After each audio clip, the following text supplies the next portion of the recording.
बनाने के लिए सतत प्रयास किया। मैं सभी महापुरुषों को नमन करता हूँ, वंदन करता हूँ, प्रणाम करता हूँ। और आज इस संस्था के हम लोगों के बीच सम्राट अशोक महान सेवा संघ के महासचिव आदरणीय श्री गोपी सिंह और हमारी संस्था के कोषाध्यक्ष आदरणीय सूर्यलाल कुशवाहा जी हैं। और इस कार्यक्रम में उपस्थित पिता इसके द्वारा ये बेटा बात न करो, इसके द्वारा हम लोग गांव-गांव जा रहे हैं, मोहल्ला पाठशाला चलाया जा रहा है। और आपके गांव में मैं पहली बार आया और इस भगवानी कला में देखिए आपके यहाँ हमारे दो शिक्षकों को पढ़ा रही हैं और आप अंशु कुमारी जी हैं। मैं चाहूँगा सबसे पहले आपको मैं अपने महासचिव के लिए मैं चाहूँगा आप एक बार इनके लिए ताली बजा करके आप और हमारी बहन अंशु कुमारी और कुशरावती जी के लिए भी एक बार आप लोग ताली बजा करके। देखिए अभी आप लोगों को पहले मैं अपना परिचय दे दूँ। मेरा नाम सूर्यमण कुशवाहा है। मीजा में एक धरावल गांव सभा है, वहाँ का मैं रहने वाला हूँ। इसके पहले मैं प्रधान था और 5 साल शिक्षक के रूप में आपके कोराव में मैं कांग्रेस कॉलेज था, वहाँ मैं पढ़ाता था और कोचिंग भी पढ़ाता था। तो एक हमारी बहुत बड़ी संस्था थी, तो फिर प्रधान हो गए तो जिम्मेदारियाँ बहुत बढ़ गई। हमारी मैडम टीचर हो गई, तो एक लोग मिर्ज़ापुर रहना, प्रधानी देखना, फिर जो है कोचिंग चलाना हमारे लिए थोड़ी समस्या हो गई। फिर हमने जब प्रधानी भी क्या है, जब तक हम पढ़ेंगे नहीं तब तक हम कैसे जानेंगे। और आपको हम बता दूं कि जिस समाज से हम लोग आते हैं, ये समाज का एक गौरवशाली इतिहास रहा है। आज के लोग इस पूरे देश में करेंगे, एक हमारा हुजूम तैयार होगा कि नहीं होगा। तो सबसे देखिए प्यारे बच्चों, देखिए एक ऐसी शिक्षा, एक ऐसी व्यवस्था है जिससे सारे ताले खोले जा सकते हैं। और प्यारे बच्चों, आपका मुख्य काम क्या है? पढ़ाई करना। क्या काम है? पढ़ाई काम है कि नहीं है? तो हमको क्या करना चाहिए? मन लगा करके पढ़ाई करना चाहिए। करना चाहिए कि नहीं करना चाहिए? एक घर वाले आपको मेहनत करते हैं, आपको किताब खरीदते हैं, कापी खरीदते हैं, पेंसिल खरीदते हैं, खरीदते हैं नहीं खरीदते हैं? क्यों खरीदते हैं? कि हमारा बेटा बेटी पढ़ सके। कल आप लोग डॉक्टर बनोगे, इंजीनियर बनोगे, डिसाइड कर ले कि हमको IAS बनना है, तो दुनिया की कोई ताकत क्या रोक सकती है क्या आपको बनने? केवल आपको दृढ़ संकल्प करना है। और हमारी अभी माताएं बैठी हैं, देखिए ये बच्चे हैं, आप खुद ही समझते हैं कि हम किसी बच्चे को कैसे बनाएंगे। किसी का भी देखिए बच्चा जब पैदा होता है तो किसी का सर क्या हो जाता है, हल्का सा कहीं सूखा है, थोड़ा टेढ़ा हो गया है, तो आप ही लोग क्या करते हो, इसको तेल से मालिश करते हो कि इसका सर अच्छा हो जाए।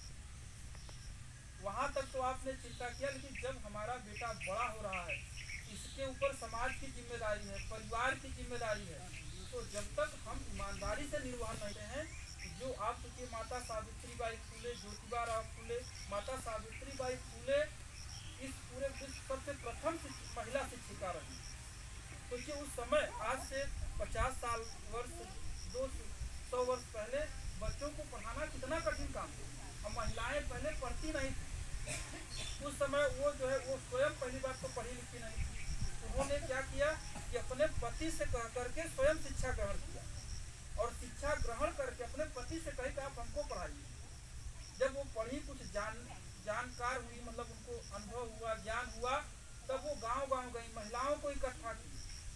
और जब वो जाती थी गांव में तो 2 साड़ी लेकर जाती।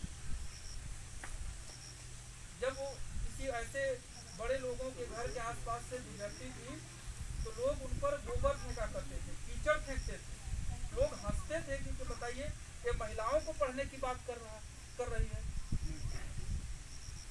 तो सोचिए ऐसे लोग हमारे समाज में पैदा हो गए। महामानव भगवान गौतम बुद्ध आपके समाज से आते हैं, सम्राट अशोक। आज पूरा देश, आप समझ लीजिए कि आप देखते होंगे जो आपके नोट आप रुपए देखते हैं, वहाँ अशोक का चिन्ह बना हुआ। क्योंकि आपका इतिहास इतना गौरवशाली है, आपके बिना कोई नोट नहीं चल सकता। चल सकता है कि आप अशोक चिन्ह न हो? आप बताइए, आप सम्राट के वंशज हैं, और आज स्थिति हो गया कि मेरा भाई, मेरी बहनें डॉक्टर, इंजीनियर, IAS, PCS क्यों नहीं हो रही? उसका कारण हम आप लोग। भाई आप खेती करते हो, धान, अगर धान की खेती आप मन लगा कर करेंगे तो उसकी पैदावार अधिक होगी कि नहीं होगी? होगी ना। अगर उसको समय से आप दवाई नहीं छिड़केंगे तो उसमें कीड़ा पड़ जाएंगे। तो आप प्रयास करते हो कि हम खीरा बोए हैं, ककड़ी बोए हैं, धान बोए हैं, तो उस फसल के लिए लगातार आप प्रयास करते हैं, तब जाकर के वो 3 महीने बाद आपको रिजल्ट देता है। 3 महीने बाद आपको क्या करता है? रिजल्ट देता है कि अच्छा धान पैदावार होती है। किसी का धान कम पैदा हुआ तो आप ही लोग कहते हो कि क्या बताएं, समय से खाद नहीं डाल पाए। ऐसा कहते हैं नहीं कहते? समय से उसकी रोपाई नहीं कर पाए। तो ऐसे ही ये बच्चे हैं, जब इतने सारे लोग प्रयास करेंगे तो हमारे बच्चे अच्छे होंगे। और इसके लिए ये जितने हमारे गार्जियन हैं, मैं आप सभी पिता तुल्य हैं, माताएं हैं, मैं आप सभी से हाथ जोड़कर निवेदन करूंगा कि आप अपने 2 रोटी कम खाएं, आधी रोटी खाइए, लेकिन बच्चों को जरूर पढ़ाइए। और आपको मैं बता दूं, पैसे, आप ये ना समझो कि मेरे पास पैसा नहीं है तो हमारे बच्चे नहीं पढ़ पाएंगे, ऐसी कोई बात नहीं है। मेरे बेटे को केवल 1 से 12 तक आप पढ़ा दीजिए मन लगा करके, दुनिया की कोई ताकत उसको सफल होने से रोक नहीं सकती। IIT जैसे इंडिया लेवल के तमाम एग्जाम हैं, वो इंटर के बाद ही परीक्षाएं होती हैं। जो बच्चे अभी जैसे आप PhD कर रहे हो तो आप समझ ही रहे होंगे, तो उसके लिए हमको केवल कई साल, 12 साल मेहनत करने हैं। और लोग, अभी आप लोग बीमा कराते हो, कहे भैया 5 लाख जमा कर दें, 10 साल बाद मैच्योरिटी हो। ये बच्चे, हमारी बेटे बेटियां, ये हमारे लिए बीमा है। कल हमारा बेटा अगर कोई IAS हो जाए, इसी मोहल्ले से 10 लोग PCS और IAS हो जाएं, 2 लोग डॉक्टर हो जाएं, जो बहनें हमारी नर्स हो जाएं, तो आप क्या समझते हैं, इस मोहल्ले का जो है स्तर बढ़ेगा कि नहीं बढ़ेगा? बढ़ेगा कि नहीं बढ़ेगा? तो और ऐसा नहीं, वो केवल एक ही हमारे पास अस्त्र है, वो क्या है? शिक्षा। बेटा आप लोगों को एक कहानी मैं सुनाऊंगा। एक जंगल था और उस जंगल में भीषण आग लग गई। और जंगल में शेर, भालू, बंदर, तमाम जानवर थे। जब उस जंगल में आग लग गई तो सारे जानवर क्या हो गए? भागने लगे। अपने प्राणों को बचाने के लिए क्या किए? भागने लगे। लेकिन उसी जंगल में एक नन्ही सी गौरैया थी। उसको लगा कि मैं इतने वर्षों से यहाँ रह रही हूँ, इसी जंगल का दाना पानी खा रही हूँ। उसने क्या किया कि अपने चोंच से, वो जाती थी तालाब में, पानी भरती थी और जंगल में डालती थी, पानी डालती थी। फिर लेकिन भाई उस गौरैया के पानी से जंगल बुझने वाला नहीं है। सारे जानवर इकट्ठा हो गए, भाई इसको क्या पागलपन सूझा है कि बुझाती है वो पानी लेकर के, फिर उसमें 2 बूंद डालती है, फिर आती है। तो कई जानवरों ने कहा कि गौरैया भाग चलो, तुम मर जाओगी। तो गौरैया ने कहा, जब इस जंगल का इतिहास लिखा जाएगा तो मेरा नाम जंगल से भागने वालों में नहीं लिखा जाएगा, जंगल के आग बुझाने वालों में लिखा जाएगा। तो अब सोचिए, वो छोटी सी गौरैया के दिमाग में बात आया कि नहीं आया? इसलिए आप लोग इतिहास को पढ़िए, इतिहास के पात्र बनिए। और आप लोग इतने गौरवशाली वंशज के हैं कि आप जो चाहें वो कर सकते हैं। इस खून में वो ताकत है, आप दुनिया को दशा दिखा सकते हैं। लेकिन आज हम आप इतना सिमट गए हैं, माइंड रूप से इतना कुंठित विचारधारा से हो गए हैं, आपको लगता है कि मैं कुछ नहीं कर पाऊंगा। सचिन तेंदुलकर का नाम आप लोगों ने सुना होगा, सुना है कि नहीं सुना? जो बच्चे हैं, सचिन तेंदुलकर, बेटा बैठ जाओ,